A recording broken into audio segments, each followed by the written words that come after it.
जय भीम। नमो बुद्धाथियों। साथियों, सांस्कृतिक परिवर्तन दिवस, जिसे बहुजन समाज के लोग मनुस्मृति दहन दिवस के रूप में मनाते हैं, और इस दिन कुछ लोग मनुस्मृति का दहन प्रतीकात्मक रूप से भी करते हैं, क्योंकि 25 दिसंबर 1927 को परम पूज्य बाबा साहब डॉक्टर भीमराव अंबेडकर ने मनुस्मृति का दहन किया था। तो उन्हीं का अनुसरण करते हुए बहुजन समाज के लोग भी मनुस्मृति की प्रतियों को जलाने का काम करते हैं। इस प्रकार से मनुस्मृति दहन दिवस को मनाते हैं। लेकिन धम्मपद संघ ने पिछले साल 24 दिसंबर से इस दिन को सांस्कृतिक परिवर्तन दिवस के रूप में तब्दील करने का फैसला किया, और तब से सांस्कृतिक परिवर्तन दिवस के रूप में धम्मपद संघ हर साल इसको मनाता है। इस साल यह सांस्कृतिक परिवर्तन दिवस 29 दिसंबर को ग्वालियर में मनाना तय हुआ है, और आप सबको पहले से ही मैं इसकी हार्दिक मंगल कामनाएं प्रेषित करता हूं, और ग्वालियर में धम्मपद संघ के द्वारा आयोजित किए जा रहे सांस्कृतिक परिवर्तन दिवस में हृदय से आमंत्रित करता हूं। साथियों, सांस्कृतिक परिवर्तन दिवस की थीम क्या है, इसको मैं कुछ पंक्तियों में कहकर आपको बताना चाहूंगा। धम्मपद संघ ने मनुस्मृति दहन की ज्वाला से क्रांति का एक दीप जलाया है। वैमनस्य की ज्वाला शांत होगी, क्योंकि धम्मपद संघ सांस्कृतिक परिवर्तन कार्यक्रम लेकर आया है। जी हाँ साथियों, परम पूज्य बाबा साहब डॉक्टर भीमराव अम्बेडकर ने अपने जीवन काल में केवल एक बार मनुस्मृति का दहन किया, उसकी प्रति जलाई। उसके बाद हर साल उसको नहीं जलाया गया, और ना ही अपने अनुयायियों को उसको हर साल एक उत्सव के रूप में मनाने के लिए कभी कहा। अब बहुजन समाज जो अभी प्रतिक्रिया देता है बाबा साहेब के द्वारा उस मनुस्मृति दहन दिवस पर, तो यह कितनी उचित है, कितनी अनुचित है, इस पर चर्चा करना तो बनता ही है। साथियों, धम्मपद संघ ने यह विचार किया कि मनुस्मृति का दहन तो बाबा साहेब ने कर दिया, अब मनुस्मृति का दहन बाबा साहेब ने क्यों किया था, यह एक आवश्यक प्रश्न है। अगर हम इस पर विचार कर लें तो हमारा आगे के लिए मार्ग प्रशस्त हो ही जाएगा। तो परम पूज्य बाबा साहब डॉक्टर भीमराव अंबेडकर ने मनुस्मृति का दहन इसलिए किया क्योंकि मनुस्मृति के अंदर स्त्रियों के लिए, चाहे वो किसी भी समाज की स्त्री हो, चाहे वो ब्राह्मण स्त्री हो, चाहे वो क्षत्रिय हो, ठाकुर साहब की स्त्री हो, राजपूतों की स्त्री हो, सभी स्त्रियों के लिए, चाहे वो बनिया समाज की स्त्रियां हो, चाहे वो जैन समाज की स्त्रियां हो, सभी स्त्रियों के लिए पाबंदियां हैं। उनके अधिकारों से उनको किस प्रकार से वंचित रखा जाए, इस तरह की व्यवस्था मनुस्मृति करती है। इसके अलावा शूद्र समाज के लिए, यानी कि हिंदू व्यवस्था में जो 4 वर्ण निर्धारित किए गए हैं, और जिसे महात्मा गांधी हिंदू धर्म की आत्मा कहकर संबोधित किया करते थे कि वर्ण व्यवस्था हिंदू धर्म की आत्मा है, तो उस व्यवस्था में सबसे ऊंचे पायदान पर ब्राह्मण, उसके बाद क्षत्रिय, और उसके बाद वैश्य, और उसके बाद सबसे निम्नतम पायदान पर शूद्र, और उससे भी एक अलग कैटेगरी जिसको किसी भी प्रकार के अधिकारों से वंचित रखा गया, वो अति शूद्र।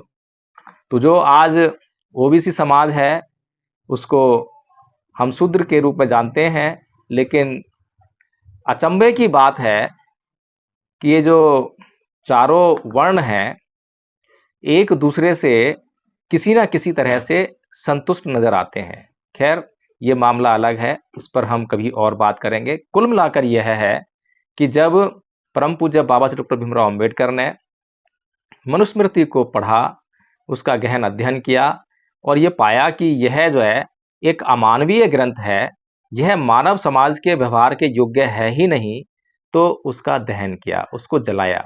यानी कि परम पूज्य बाबा साहब डॉक्टर भीमराव अंबेडकर उसके प्रावधानों के द्वारा जो किसी को कुछ करने के लिए कहते थे, यानी कि उसके आधार पर किसी पर अत्याचार करने के लिए कहते थे, तो उस ग्रंथ को नष्ट करना उन्होंने अपना कर्तव्य समझा। लेकिन ये ग्रंथ की प्रतियां जलाना उस ग्रंथ को नष्ट करना नहीं है। परम पूज्य बाबा डॉक्टर अम्बेडकर ने उसको प्रतीकात्मक जलाया था, ताकि समाज यह संदेश ले सके कि किसी भी रूप में आपको मनुस्मृति के अनुसार व्यवहार नहीं करना है। मनुस्मृति अमानवीय बातें करती है, आपको मानवीय बातें करनी है। मनुस्मृति भेदभाव की बात करती है, आपको समानता की बात करनी है। मनुस्मृति वैमनस्य, घृणा, द्वेष की बात करती है, आपको जो है मित्रता, मैत्री, भाईचारा और करुणा की बात करनी है। तो ये जो बातें क्या करनी है और क्या नहीं करनी है, यही परिवर्तन की बात है। तो बाबा साहब डॉक्टर भीमराव अंबेडकर चाहते थे कि ये परिवर्तन होना चाहिए। उसके बाद 1935 में विकास का एक चरण आता है, जिसमें परम पूज्य बाबा साहब डॉक्टर भीमराव अंबेडकर ना केवल मनुस्मृति का दहन करते हैं, बल्कि वो मनुस्मृति समेत हिंदुओं के तमाम ग्रंथों को नकार देते हैं और हिंदू धर्म को छोड़ने की घोषणा कर देते हैं। फिर उसके बाद विकास का अगला चरण 14 अक्टूबर 1956 को आता है, जिसमें जो 1935 में उन्होंने हिंदू धर्म छोड़ा था, उसके बाद वे बौद्ध धर्म को स्वीकार कर लेते हैं। तो इस दौरान जो है दो बातें मुख्य रूप से घटित होती हैं। पहली तो ये कि हिंदू धर्म को, यानी हिंदू संस्कृति को, जो कि ब्राह्मण संस्कृति है, उसको छोड़ना, और दूसरी बात वो कि बौद्ध संस्कृति जिसको बाबा साहेब ने अपनाया, उसको जो है समाज स्वीकार करे। अब ये अगर हम खाली धर्म परिवर्तन की बात करते हैं, तो अभी तक समाज जो है धर्म परिवर्तन से केवल प्रतीकात्मक परिवर्तन तक ही समझ पाता है, इससे आगे नहीं समझ पाता। और प्रतीकों का परिवर्तन, जैसे कि हमने मंदिर मस्जिद बदल लिए हो, अपनी ड्रेस बदल ली हो, अपने जो अपीयरेंस है, जो हमारा जो रूप है, उसको बदल लिया हो, झंडा बदल लिया हो, इस प्रकार का जो परिवर्तन है उसे प्रतीकात्मक परिवर्तन कहते हैं।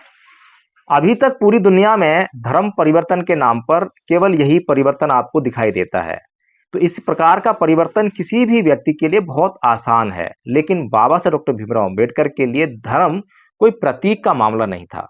बाबा साहेब के लिए धर्म नैतिकता का मामला था, नैतिक आचरण का मामला था। और जब हम नैतिक आचरण की बात करते हैं, तो ये प्रतीकों के द्वारा संभव नहीं है। आप प्रतीकों का परिवर्तन कीजिए मत कीजिए, लेकिन अगर आपने अपने चित्त का परिवर्तन नहीं किया, अपने मन का परिवर्तन नहीं किया, तो ये किसी भी हालत में आपका धर्म परिवर्तन नहीं हो सकता। तो इसीलिए बाबा साहेब डॉक्टर भीमराव अंबेडकर के मिशन को समझते हुए, उनके उद्देश्य को अपने नज़र में रखते हुए, धम्मपद संघ ने यह विचार किया कि हमें मनुस्मृति दहन दिवस को सांस्कृतिक परिवर्तन दिवस के रूप में मनाना चाहिए और अपने समाज को एक संदेश देना चाहिए कि आपको परम पूज्य बाबा साहेब डॉक्टर भीमराव अंबेडकर ने अगर ब्राह्मण व्यवस्था को छोड़ने के लिए कहा है, तो बौद्ध धर्म की जो व्यवस्था है उसको अपनाने के लिए भी कहा है। तो बौद्ध धर्म की व्यवस्था को अपनाते हुए हमने बहुत से लोगों को देखा होगा, जिन्होंने प्रतीकात्मक तो बहुत परिवर्तन किया, अपने कपड़े बदल लिए, सफेद कपड़े पहनकर बुद्ध विहारों में जाना शुरू कर दिया, झंडा बदल लिया, अब पंसील का झंडा उनके हाथ में आ गया, अब मंदिर छोड़कर वो बुद्ध विहारों में जाने लगे। उन्होंने अपने त्योहार और उत्सव भी बदल लिए। अब वे लोग जो दिवाली मनाते थे, होली मनाते थे, रक्षाबंधन मनाते थे, इन त्योहारों और उत्सवों को छोड़कर अब उन्होंने बुद्ध पूर्णिमा, बाबा साहेब डॉक्टर भीमराव अम्बेडकर की जयंती, अशोका विजयदशमी, ये सारे जो त्योहार और उत्सव जो बौद्ध धर्म से संबंधित हैं, उनको मनाना शुरू कर दिया। ये सारे काम करना तो बड़ा आसान था, तो ये काम जो है होना शुरू हो गए और इनके आधार पर हमें ऐसा लगने लगा कि अब बौद्ध धर्म की लहर जो है समाज में चल रही है। लेकिन जब हमने देखा कि संख्या के तौर पर अगर हम गिनती करें, तो लाखों लोग हमें बौद्ध दिखाई देते हैं, तो एक सवाल जहन में गूंजता है कि भाई अगर बौद्ध धर्म जो है एक गुणकारी धर्म है, वैज्ञानिक धर्म है, ये मानवता के लिए सबसे श्रेष्ठ धर्म है, मानवता को इसकी सबसे अधिक आवश्यकता है, तो इसका प्रचार प्रसार क्यों नहीं हो रहा, पूरी दुनिया में फैल क्यों नहीं रहा, भारत में ही क्यों नहीं फैल रहा? कारण क्या है? 1 लाख बौद्ध तो बहुत अधिक होते हैं। भगवान बुद्ध ने तो केवल 50 भिक्खु तैयार किए थे और 50 भिक्खुओं को विभिन्न दिशाओं में भेजकर और उनके माध्यम से पूरी दुनिया में बौद्ध धर्म का संदेश फैला। तो आज क्या वजह है? तो जांच करने पर मालूम हुआ कि बौद्धों ने केवल प्रतीकात्मक परिवर्तन किया है, अभी तक सांस्कृतिक परिवर्तन हुआ ही नहीं है। जब उनकी संस्कृति की जांच की गई तो ये मालूम हुआ कि सांस्कृतिक तौर पर तो ये सभी अभी ब्राह्मणी मानसिकता से लबालब हैं। अब सबसे महत्वपूर्ण बात ये आती है कि ये सांस्कृतिक परिवर्तन आखिर है क्या? कुछ लोग जो हैं, जो नाच गाना, खेल कूद यानी कि जो मनोरंजन से जोड़कर संस्कृति को देखते हैं, उनके लिए सांस्कृतिक कार्यक्रम ही सांस्कृतिक परिवर्तन है। लेकिन मैं आपको यहाँ बता दूं कि ये संस्कृति जो है बहुत महत्वपूर्ण चीज है। अगर इस संस्कृति को हमने समझ लिया तो आगे हमारा मार्ग प्रशस्त हो ही जाएगा। संस्कृति का मतलब होता है हमारी आदतें। हम किसी भी कार्य को करते हैं तो उसमें एक विशेष तरीका होता है जिसको हमने अख्तियार कर रखा है।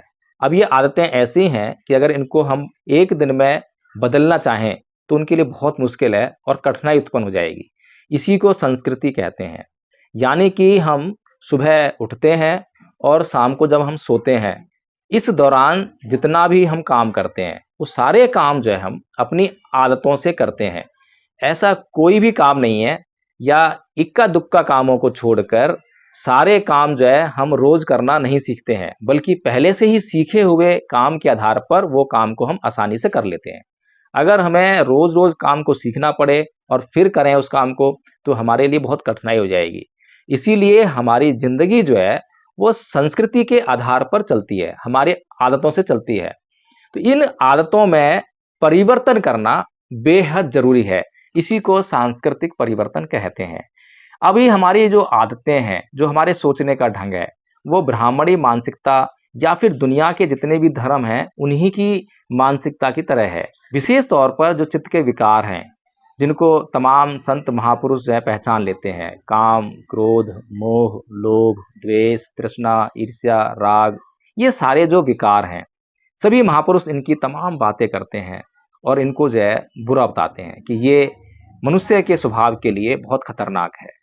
तो इसको बदलने के लिए जो है हमारे महापुरुष कहते हैं। तो यही जो है सांस्कृतिक परिवर्तन है। अभी जिस तरह से एक हिंदू से अगर किसी भी समस्या का हल पूछो तो वो हिंसा में ही उन समस्याओं का हल ढूंढता है।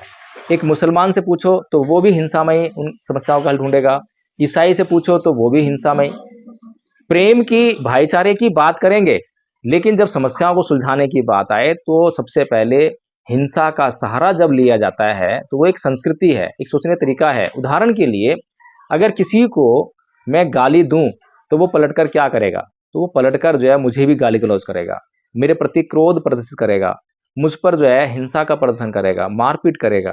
तो ये जो व्यवहार है, ये व्यवहार जो है अभी तक लोगों ने सीखा है। इसलिए जो सीखेंगे उसी का व्यवहार हमसे होगा।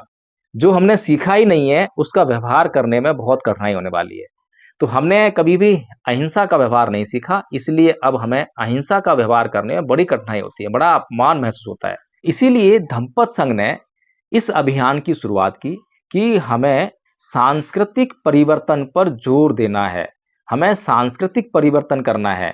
ये प्रतीकात्मक परिवर्तन जो है हमारे लिए अधिक महत्व नहीं रखता है।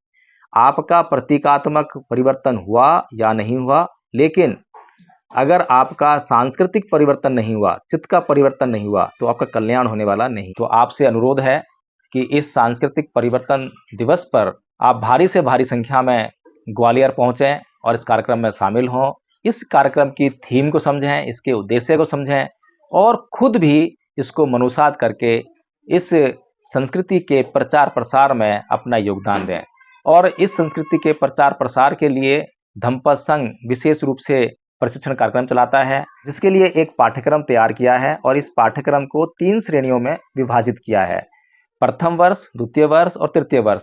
प्रथम वर्ष का जो कोर्स है बहुत ही साधारण कोर्स है, लेकिन बहुत महत्वपूर्ण कोर्स है। छोटा कोर्स है, लेकिन अगर इसको आपने कर लिया और इसका आचरण करने का प्रयास भी किया तो आपकी जिंदगी बदलने लगेगी। धम्मपद संघ ने 24 दिसंबर 2023 को जब अपना पहला सांस्कृतिक परिवर्तन दिवस मनाया था, उस समय केवल उसके पास 25 आचार्य थे जिन्होंने प्रथम वर्ष का कोर्स कंप्लीट किया था। लेकिन आज जब है अपना दूसरा सांस्कृतिक परिवर्तन दिवस 29 दिसंबर 2024 को मनाने जा रहा है, तो आपके लिए बड़े हर्ष की बात है कि उसके पास 100 आचार्य उपलब्ध हैं। अब ये जो 100 आचार्य हैं, ये कोई मामूली चीज़ नहीं है, बल्कि ये अब अपने लेवल पर जहाँ भी जाते हैं, जहाँ भी उठते हैं, जहाँ भी खाते-पीते हैं, वहाँ पर धर्म की चर्चा करने लगते हैं। अब तक बौद्धों के पास धर्म की चर्चा करने के लिए कोई सामग्री नहीं थी। अब धम्मपद संघ ने उनको प्रशिक्षित करके, ट्रेनिंग देकर यह सामग्री उपलब्ध करा दी है। अब वो अपने घर में, अड़ोस में, पड़ोस में, ऑफिस में, कॉलेज में, स्कूल में, हर जगह जहाँ भी जाते हैं, वहाँ पर जब भी चर्चाएँ होती हैं, तो वे अपनी चर्चा अवश्य करते हैं। अब तक ऐसा नहीं था। तो धम्मपद संघ चर्चा के माध्यम से इस धम्म प्रचार प्रसार में लगा है। इसके अलावा और भी बेहतरीन योजनाएं हैं।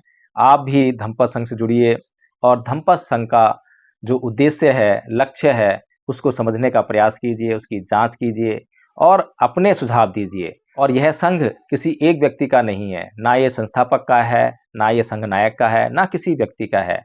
यह संघ समस्त समाज का है, हर एक व्यक्ति का है। क्योंकि जिस प्रकार का व्यवहार संघ मुझसे करेगा, वैसा ही व्यवहार किसी नए व्यक्ति से भी करेगा, जो अभी-अभी संघ में आया है या आज ही मीटिंग में आया, आज ही उसने प्रश्न किए। तो संघ कभी भी उससे ये नहीं कहता है कि आप पहली बार आए हैं, अभी कुछ रुकिए, फिर प्रश्न करना।